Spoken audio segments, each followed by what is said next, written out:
говорили.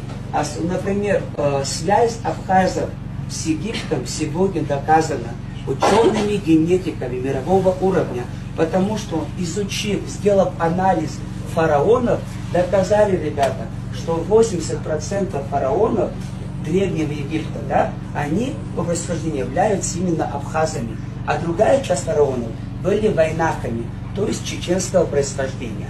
На территории Месопотамии, где проживал древний народ шумеры, там тоже был процесс заселения этой территории абхазо-адыгами. И такие города, как Вавилон, самый известный город, да, Ур был такой, Урук, это все именно абхазо-адыги основали. И большое значение мы даем еще религии, да, божества.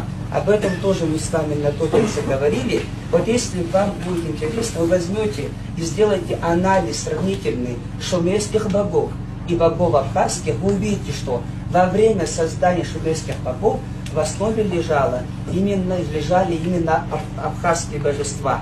Даже само слово «Апсур». Мы с вами говорили, что страна Апснер не страна души переводится, да? Потому что вот как раз таки до землетрясения наводнения Черное море, ребята, было пресным.